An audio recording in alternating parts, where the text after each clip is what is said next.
बिस्मिल्लाहिर्रहमानिर्रहीम। हर देखने वाले स्टूडेंट को प्रोफेसर काशिफ रबी का सलाम। आज हम एक्सरसाइज 1.1 का क्वेश्चन नंबर 3 करेंगे, जो कि 3 पार्ट्स के ऊपर मुश्तमिल है। इसमें उसने मुख्तलिफ टाइप के फंक्शंस दिए हुए हैं और वो कह रहे हैं कि आपने इनको चेंज करना है, इस फंक्शन को चेंज करना है। क्वेश्चन की नोयत कुछ इस तरह है। हम आज का लेक्चर शुरू करते हैं। आज का लेक्चर स्टार्ट करने से पहले तमाम स्टूडेंट रेडी होके बैठ जाएं, अपने कॉपी, रजिस्टर, कलम, किताब सब कुछ अपने साथ रखें और मेरे लेक्चर को साथ साथ नोट करें, अंडरस्टैंड करें। मेरे चैनल को सब्सक्राइब भी करें, इसे लाइक करें और इसको आगे शेयर करना नहीं भूलिएगा। तो आइए हम आज का लेक्चर स्टार्ट करते हैं। तो आज के लेक्चर की स्टेटमेंट देखिए आप, क्वेश्चन नंबर 3। पहला जो क्वेश्चन है वो ये कह रहा है एक्सप्रेस लिखो, चेंज करो दी फॉलोइंग। 3 पार्ट्स हैं इसके। फॉलोइंग से मुराद ये जो तीनों पार्ट्स उसने दिए हैं वो, इसका जो ए पार्ट है उसमें वो ये कह रहे हैं दी पेरीमीटर पी। अब पहले हम पेरीमीटर पी की बात करते हैं। ये क्या होती है? कोई भी पॉलीगॉन है उसकी साइड्स की लेंथ को हम पेरीमीटर बोलते हैं। पॉलीगॉन से मुराद हर वो फिगर होती है जो आपकी स्ट्रेट लाइंस को आपस में जॉइन करने से बनती है। जैसे ट्रायंगल है, रेक्टेंगल है, स्क्वायर है, क्यूब है, क्यूबाइड है। इस टाइप की जितनी भी फिगर्स हैं जो आपकी 2 या 2 से ज्यादा लाइंस को जॉइन करने से आपस में बने, उन्हें पॉलीगॉन बोला जाता है। तो इस पॉलीगॉन की जो लेंथ होती है साइड्स की, उसे पेरीमीटर बोला जाता है। अब क्वेश्चन की स्टेटमेंट में वो ये कह रहा है कि the perimeter P of square as a function of its area. अब उसने इसमें जो पेरीमीटर हमें पूछी हुई है वो स्क्वायर की पेरीमीटर। अब आप ए पार्ट का इधर सॉल्यूशन लिखेंगे, solution for part A. Square एक ऐसी पॉलीगॉन होती है जिसकी सारी साइड्स इक्वल होती हैं, यानी लंबाई और चौड़ाई दोनों एक जैसी होती हैं। लंबाई और चौड़ाई दोनों एक जैसी होती हैं आपके पास, इसे हम स्क्वायर बोलते हैं। अब ये देखिए आप, इधर इसकी पेरीमीटर की बात करनी है, ये स्क्वायर है तो स्क्वायर को हम डिफाइन भी इस तरह करते हैं कि इसकी सारी साइड्स की लेंथ सेम होती है। सपोज कि इसकी जो एक लेंथ है वो x है, तो लाजमी बात है इसकी विड्थ भी x है, दूसरी विड्थ और लेंथ वो भी x हो जाएगी। तो ये जो स्क्वायर है ये आपकी एक 4 साइडेड फिगर है और इसकी आपने पेरीमीटर लिखनी है। इसकी पेरीमीटर हम किस तरह लिखेंगे? ये जो आपने इनको सम अप कर लेना है। ये जो चारों साइड्स हैं आपके पास, इनको आप सम अप करें तो P आपका किसके बराबर आ जाएगा? 4x के। P आपका किसके बराबर आ गया? 4x के बराबर आ गया। ये एक ऐसा स्क्वायर था जिसकी पेरीमीटर आपके पास x आई, 4x आई है, क्योंकि तमाम साइड्स की एक जैसी लेंथ है। अब आपने इसका एरिया लिखना है, तो स्क्वायर का एरिया लिखने का जो तरीकाकार है वो ये होता है एरिया ऑफ ए स्क्वायर। जब आपने इसके स्क्वायर का एरिया लिखना है तो वो क्या होता है? लंबाई ज़रबे चौड़ाई। लेंथ और ब्रेड्थ को आप इसमें आपस में मल्टीप्लाई करते हैं तो ये आपके पास इसका एरिया आ जाता है। अब एरिया को हम कैपिटल A के साथ डिनोट करेंगे, क्योंकि ये स्क्वायर है, इसकी लंबाई और चौड़ाई एक जैसी है। दैट्स व्हाई इसका जो एरिया वो क्या आया? x dot x। a किसके बराबर आ गया? x स्क्वायर के बराबर आ गया। अब आपने क्या करना है? उसने ये कहा हुआ है कि इसकी जो पेरीमीटर है आपने उसको एक्सप्रेस करना है, चेंज करना है दूसरे फंक्शन में। कौन से फंक्शन में? As a function of its area.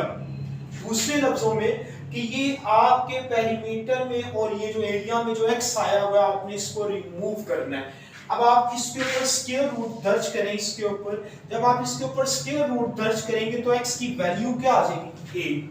a। x किसके बराबर आ जाएगा? स्क्वायर रूट ऑफ a आ जाएगा। ये आपकी पहली इक्वेशन थी। इस पहली इक्वेशन में आप इसको दर्ज कर दें, पुट इन 1। जो आपकी पहली इक्वेशन है इसमें आप इसको दर्ज कर दें तो आपकी जो पेरीमीटर है वो क्या आ जाएगी? 4 स्क्वायर रूट ऑफ a। उसने यही कहा हुआ था कि आपने इसकी पैरामीटर p को चेंज करना है किसमें, इसके एरिया वाले फंक्शन में, यानी जो x आपकी लेंथ और ब्रेड्थ लंबाई और चौड़ाई का x इसमें वो नजर नहीं आना चाहिए, इसको आपने x को इसमें साकत करना था, x को रिमूव करना है आपने। ये क्वेश्चन नंबर 3 का ये पार्ट था। अब हम इसका बी पार्ट देखते हैं, क्वेश्चन नंबर 3 का बी पार्ट। तो बी पार्ट की जो स्टेटमेंट है वो कुछ इस तरह उसमें लिखी हुई है, वो ये कह रहा है बी पार्ट में the area of a circle, the area of a circle, circle के एरिया की बात कर रहे हैं, किसकी बात कर रहे हैं, सर्कल के एरिया की बात कर रहे हैं। अब अगर ये सर्कल है तो लाजमी बात है कि सर्कल का रेडियस भी है और उसका सेंटर भी है।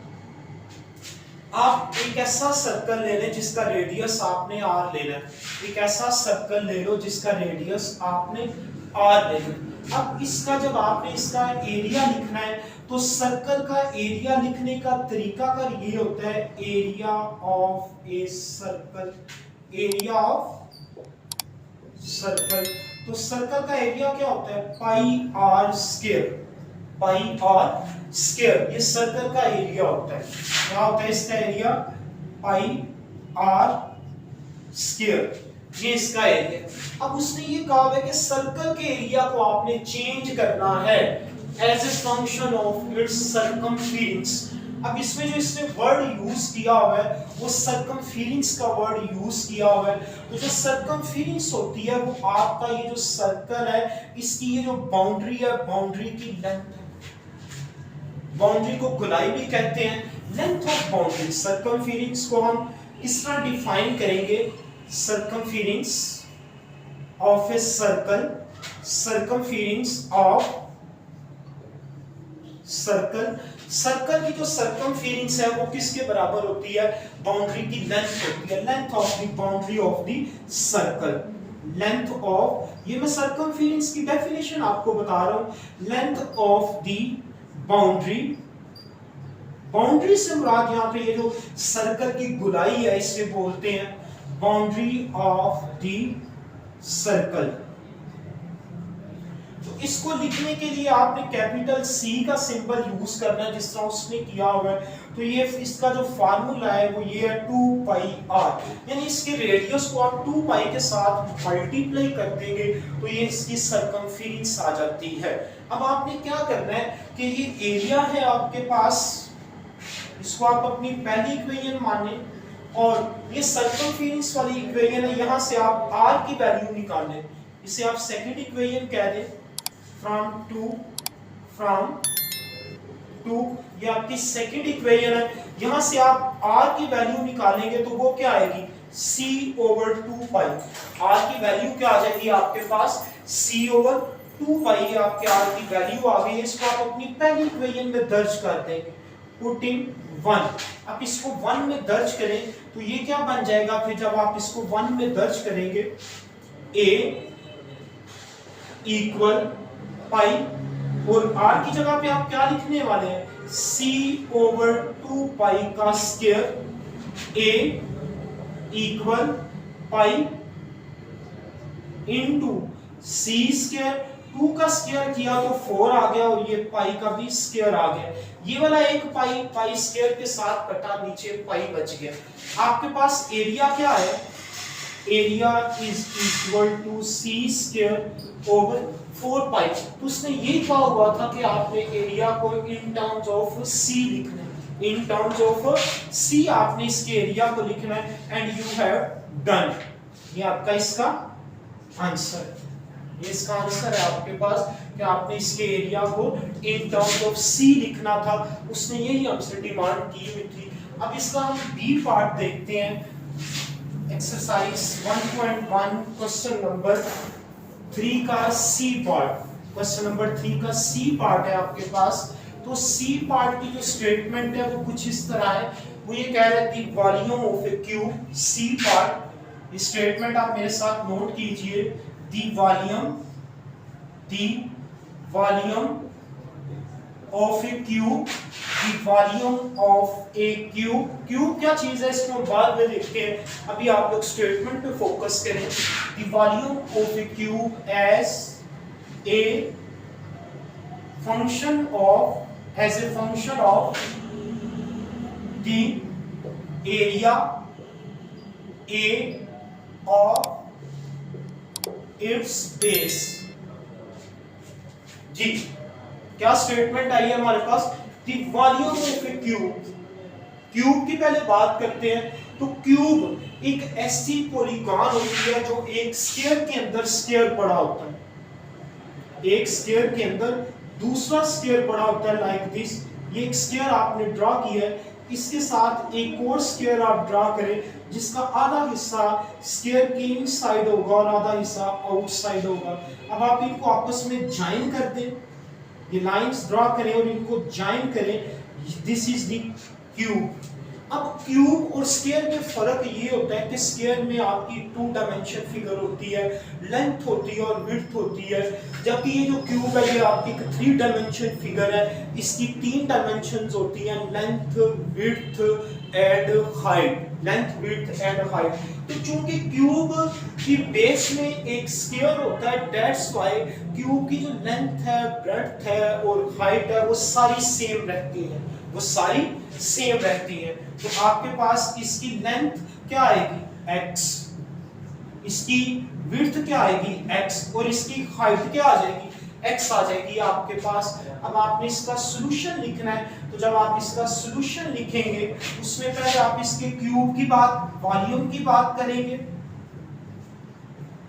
Volume of a cube, volume of a cube. तो क्यूब का वॉल्यूम लिखने का तरीका कर ये होता है, वॉल्यूम ऑफ क्यूब। इसको लिखने का तरीका कर ये है कि आपने इसकी लेंथ, ब्रेड्थ और हाइट तीनों को, तो तीनों इसकी लंबाई, चौड़ाई और ऊंचाई कितनी है x है, तो v आपका किसके बराबर आ जाएगा, x क्यूब के इक्वल आ जाएगा। v किसके इक्वल आएगा, x क्यूब के इक्वल आ जाएगा। आप इसको एक रेक्टेंगल में बंद करें और इसको 1 कहें। अब इसके बाद वो क्या कह रहा है कि वॉल्यूम को आपने चेंज करना है, एक्सप्रेस करना है as a function of the area A of its base. तो इसकी बेस का एरिया आप लिखेंगे एरिया ऑफ बेस। तो क्यूब की बेस में क्या लिखा होता है, स्क्वायर। स्क्वायर का एरिया हम किस तरह लिखते हैं, लंबाई ज़रबे चौड़ाई। तो a किसके बराबर आ जाएगा, x डॉट x। a किसके बराबर आएगा, x स्क्वायर के। a किसके बराबर आ गया, x स्क्वायर के बराबर आ गया। अब आप यहां से आप x की वैल्यू निकालेंगे तो वो क्या आ जाएगी, स्क्वायर रूट ऑफ a। इसको आप, एक इंपॉर्टेंट चीज है, इसे डब्बे में हम बंद करते हैं और ये अब क्या होगा कि आप इस रिलेशन को अपनी पहली इक्वेशन में दर्ज करेंगे। जब आप इसको पहली इक्वेशन में दर्ज करेंगे तो इधर क्या आ जाएगा, स्क्वायर रूट ऑफ a का क्यूब। आप इसको इस तरह भी लिख सकते हैं, volume is equal to a की power 3/2। Volume is equal to a की पावर 3/2। आपके पास इसका वॉल्यूम आ गया, आपने चेंज करके लिखा है इसके वॉल्यूम को in terms of its area. तो ये क्वेश्चन नंबर 3 के तीनों पार्ट्स आपके सामने मैंने रख दिए हैं। आप इन पे फोकस करें, इनको अंडरस्टैंड करने की कोशिश कीजिएगा। Thank you very much.